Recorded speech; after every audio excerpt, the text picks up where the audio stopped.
thought you'd be the first captain from our class. You got the best grades, you kept us all on track. Now it seems like you don't even like Starfleet. What's up, lore masters? While writing these reviews, I understand the irony and juxtaposition in that I'm telling you it's a really good series, but then I'm pretty hard on some of the episodes. The truth is, while there are issues I have with some of the content, the experience is still good. If we assume that Season 1 is like a jigsaw puzzle, sometimes some of the episodes simply don't seem to fit, but they are perfectly fine on their own. For me, this can be seen in Lower Decks' Much Ado About Boimler. For some reason, the writers felt they had to take the subtle and not so subtle points about Mariner that I've stated previously and make them beyond clear here. The episode, like so many before, will be focusing on Mariner and Boimler. We'll take each one individually. Visiting captain, no, so lame.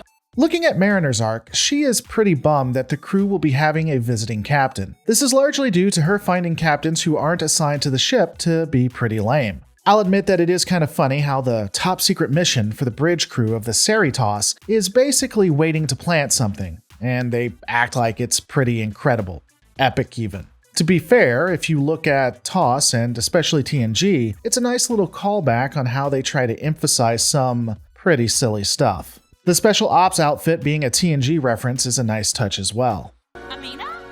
Haha, there she is. Are you surprised? Oh my gosh, I thought you were on the Oakland. Looking back to Mariner's arc proper, she is surprised to find out that the babysitting captain is actually her bestie from the academy. Said bestie has become a commanding officer since last they saw each other. The new captain asks her to be her XO, stating that it would be good for Mariner to be the face of the crew, and we're off to the races. I guess the third in command of the Ceratosi and others in the hierarchy just won't care. That said, we do see nepotism in previous series, so it's not out of the norm. Also, the evolved beings of Starfleet may just not get offended by these things. From here, we see that Mariner, The tricorders. I think I left them in the transporter room.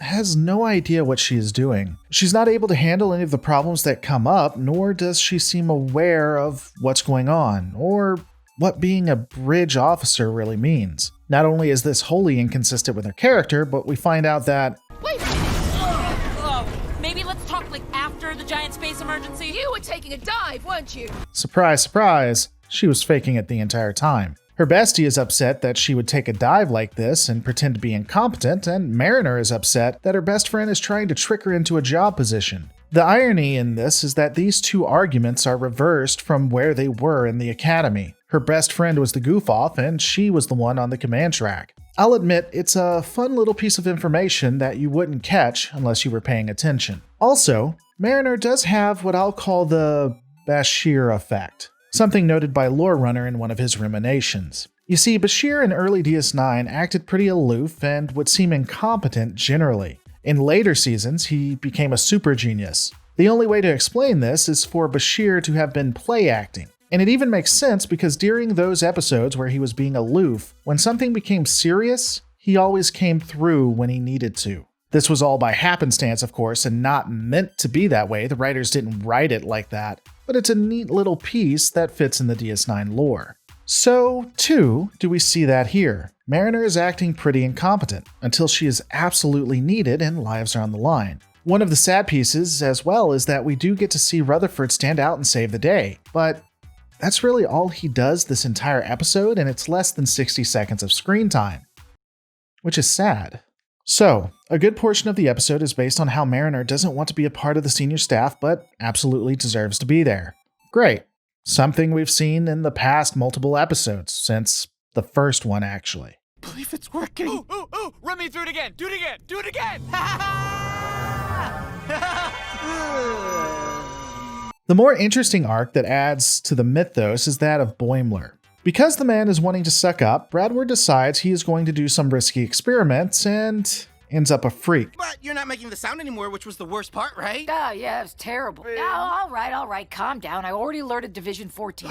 The time travel police? No, D14 handles unsolvable space illnesses and science mysteries. He's transferred to Section 14, which takes on people when accidents happen and they need to be treated elsewhere. This is actually an interesting piece in addition to the lore. Starfleet is a very dangerous place. The only thing worse than being killed in a freak accident in space is surviving it. And those crew that can't continue to do their job have to be analyzed. They have to be helped. So it makes sense that they take care of them. This series is, at its core, a comedic cartoon though, so of course they add the bit about Section 14 possibly being nefarious and a riot with a captain that is Ahab on a bad day. It's a fun jaunt, but if you can't accept that this is a cartoon, you're not going to enjoy it. It's also interesting that they can try to kill a person and no alarms be going off, but anyway. Oh, we call dibs on this cutie. Ultimately, we see that the farm does indeed exist and that these people are well taken care of.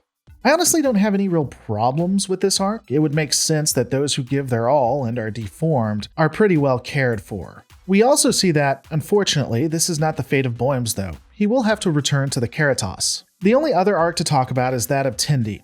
She literally creates life, and doesn't research the type of life that she creates. The dog, not just the descriptor but its name, adds quite a bit of levity to the episode, but it just seems to be there to give Tendi something to do, because there is a requirement to have her, but they only have to have her for 30 seconds on their quota. They don't do anything with her this episode, indeed this season, but hopefully not this series. It's a cute and funny arc, but it adds nothing. At the end of the day, this is an episode that is filler, adding very little, sorta like the previous one we saw. But worry not, things are going to get spicy going forward, and as everyone knows, the spice must flow.